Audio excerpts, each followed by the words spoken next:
My name is Terry Murphy, the founder of African Budget Safaris.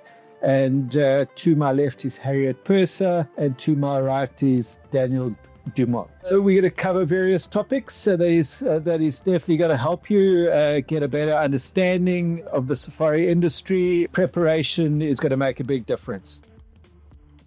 Part of the planning of your safari is finding out the different seasons and the different conditions and the different wildlife viewing opportunities throughout the year. These do vary hugely, and most of East and Southern Africa will have dry seasons and rainy seasons, sometimes more than one a year. So it is important that you don't book to go on your Tanzanian safari followed by 2 weeks on Zanzibar and then discover that it's the wettest time of year when you were hoping to be lying on a beach. Pricing also varies, so therefore if you want to save money, going in the low season or shoulder season is going to make a difference to the overall cost. When the vegetation is much thicker, it's harder to see the wildlife and they're not having to stay near waterholes. Normally it's considered July to October would be the optimum time for game viewing, so there's going to be less vegetation. Animals are having to keep close to any remaining water, and therefore you're going to likely see a higher number of animals.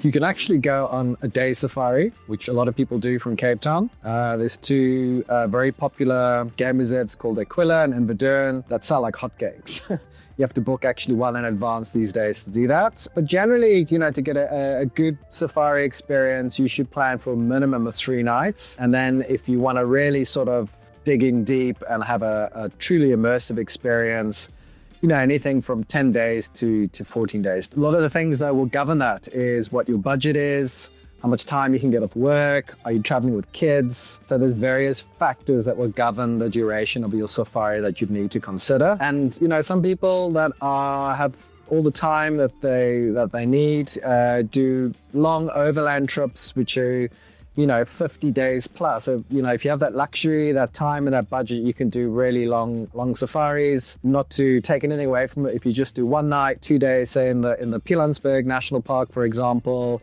or you're doing just 3 nights in Big Falls and you're visiting various parts from there, you can still have a really great wildlife experience paired with, visiting a country. The general feeling out there is safaris are for the uber rich and are going to cost you an arm and a leg and you're going to have to mortgage your house. That's not the case. There are various safaris that cater for all markets, from your budget camping safaris starting around $150 to $200 a person per day, to your ultra luxury safaris where you can literally mortgage the house to cover a few days. The cost of your safari is very much governed by what accommodation type you're looking at, what transport, what comfort level you're looking at, and what season. If I take season, for example, off season, you're going to get great discounts. You're going to pay way less than if you were to go in season. Just bearing in mind that mid-June to late September is pretty much regarded as peak season. You're going to pay a premium. Off-peak, you're going to pay way less. You're going to get a lot better in terms of deals, but there's pros and cons to each. Without going too into detail on costs, which we will cover in a later episode, I'm going to hand over to Dan, who's going to discuss currencies. What money is used in Africa? What is the most accepted currency? So generally, US dollar is the most accepted currency throughout Southern and East Africa, except for South Africa and Namibia. Once you're here in South Africa, if you're doing a Kruger Park safari, it's very easy to exchange money in South Africa for the local currency, the South African rand. You can get money out of an ATM to get South African rand, but you'll need rands when traveling in South Africa. Namibia, it's the Namibian dollar. Same applies. In fact, you can actually use South African rands in Namibia, but you'll get, your change you'll get back in Namibian dollars. For the other countries, Botswana, Zimbabwe, and then the East Africa countries, it's US dollars. Everything's priced in US dollar. You can pay for things in US dollar. These days, paying with card has really opened up. I did a trip to Kenya last year, May. Pretty much all the lodges we stayed at, we were able to pay our drinks tab at the end of our stay with a Visa credit card. But you always want US dollars cash. There's times when card machines won't be working. And you also want to leave tips to tip your guides. But saying that, is also worthwhile exchanging dollars for some of the local currencies and use a combination. Use local currency, use dollars, and use your card. But that will get you through your safari and your stay. So if you're planning a safari in high season, which throughout most of southern and East Africa is considered to be from June to late September, then for certain locations, particularly the Okavango Delta in Botswana and Sabi Sands in South Africa, you can need to book a year or even further ahead in advance to actually secure some of those private campsites in Botswana or your preferred lodge in Sabi Sand. If you're planning to travel in low season and you wait to book until closer to travel, there can be some fantastic deals out there. But at the same time, if the trips are filled up, there might not be space. So you have to balance your budget versus your flexibility with when you're going to travel and the special offers that might or might not be available. If I go on safari and I'm paying all of this, what do I get for that $1,000 or $2,000 or $3,000 that I'm going to be spending? What's included would be your accommodation, your meals, your game drives, your park fees. Also, depending on what you're paying, drinks can and cannot be included. Often when you're talking drinks, it's the standard drinks. It's not your premium drinks. Even on an all-inclusive basis, if you're going to be ordering the most expensive whiskies, you will be paying for those. However, your beers and your wines are generally included if you've got a fully inclusive package. Things that are not included, obviously, is your flights, your visas, your tips. Tipping is always a question we get asked. How much do we tip? Do we tip the guide daily? Do we tip the cooks? What is the policy? So generally, the short answer is you are expected to tip. Obviously, that is service dependent. If you have had great service, a great guide, great help at the lodge, by all accounts, please budget for tipping. What generally happens is the lodge will have a policy, or the safari company will have a policy in terms of tipping, what they recommend you tip. We won't discuss the exact figures, but please chat to us or to the safari company or to the lodge before you get there and just get a rough idea of what the general policy is. The food, what to expect. I keep harping on about my trip to Kenya, but one thing that you can expect is you're going to eat very well. One of the hardest parts of my trip was actually getting through 3 meals a day. But saying that, it depends on what type of safari you're booking. If you're booking a budget camping trip, expect very basic meals, packed lunches in the afternoons, not really sort of sit-down meals and that. But if you're booking a lodge safari, generally staying at the different hotels or lodges, it's going to be a buffet breakfast, lunch will be a lovely warm meal, various options often served in a buffet style, and then the same for dinner. There's a variety of food. You'll get local, traditional cuisine, as well as sort of more European-style meals, as well as, for example, in East Africa, you get a lot of Indian type of meals. So there's always variety in choice. In terms of specific diets, generally we can always cater for it. So if you are vegetarian, gluten-free, dairy-free, all that sort of thing, just let us know in advance and we'll make sure you're catered for.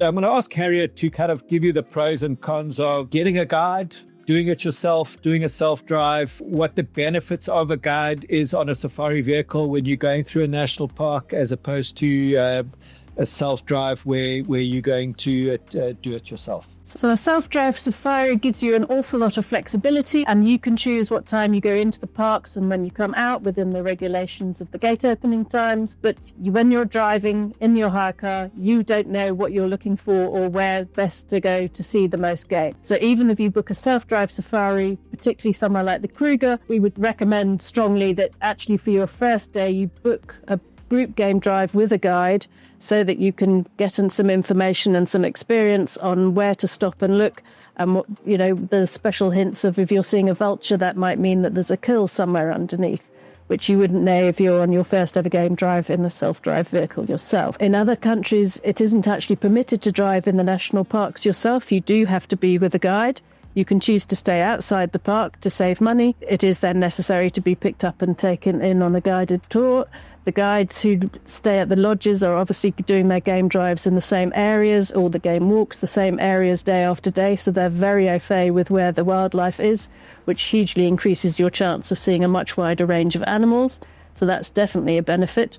If you're doing a Trans-Africa trip, as Dan mentioned, of 60 days from all the way between Cape Town and Nairobi, obviously that is a very specialised thing to do on your own in a vehicle.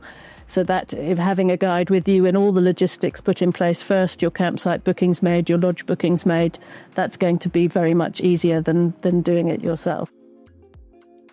The answer to that is we most definitely can customize safaris, and we can cater for various requests. Everything from we're a group of vets, and we're quite keen to check out certain practices that happen within wildlife parks. We can customize a safari to cater for everything. So you don't have to go on a group safari.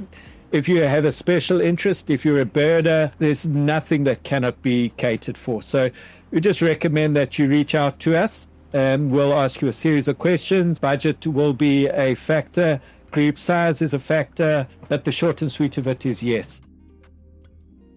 Yeah, so the first thing to consider is the location of the lodge that you want to stay at for the safari, or the lodges you want to book, either near the reserve or the park that you're wanting to visit, or obviously inside the reserve or park. So that's the first thing to consider. And then the next thing is obviously the budget. So, you got some very big resorts, hotels, 5-star hotels.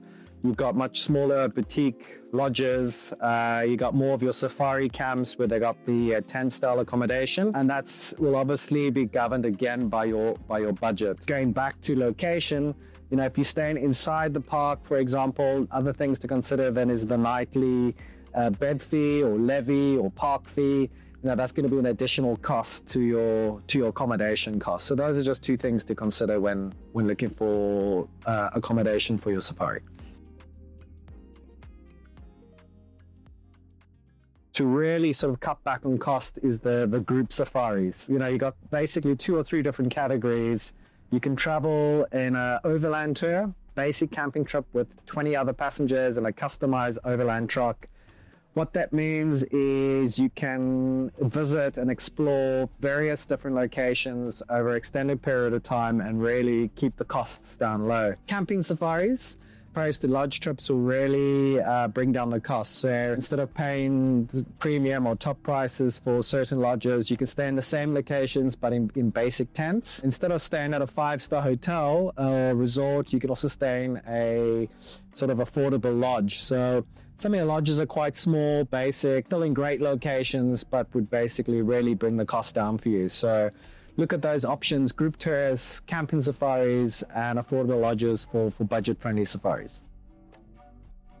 Should you use a safari operator, or should you use destination marketing company, a DMC as we call it, or should you use a company such as ourselves that specialize in budget travel, or can you do it yourself? So there's absolutely no reason why you can't make all your bookings yourself, but you need to be very certain that you've done all your research in advance. So if you look up the distance, for example, in the Serengeti between 2 different campsites on Google Maps, it might tell you they're only 50 kilometers apart, but you might not realize that could actually be a 4-hour journey. So the benefit of booking through an operator who's got extensive knowledge of the countries you're going to be visiting and the parks that you're going to be going into is that, of course, they're going to be aware of all the information that you need prior to travel.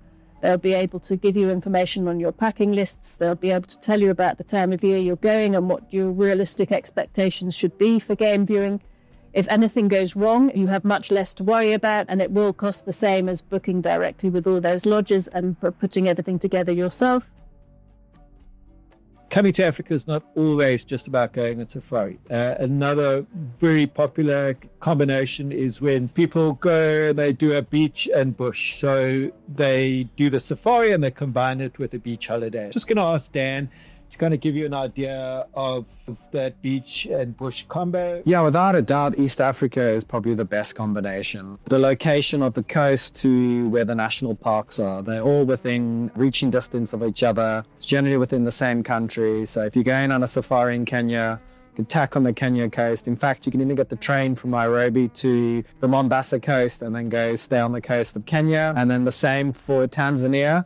If you did a safari around the northern circuit, so Serengeti, Ngora Crater, Tarangire, from there, it's a short flight from Arusha to Zanzibar, directly to the island, and your beach holiday starts from there. It's also possible in places like South Africa. If you did, say, a Kruger safari, you can make your way down to the East Coast, the KZN coast for, a beach holiday around St. Lucia and Shishluwe area.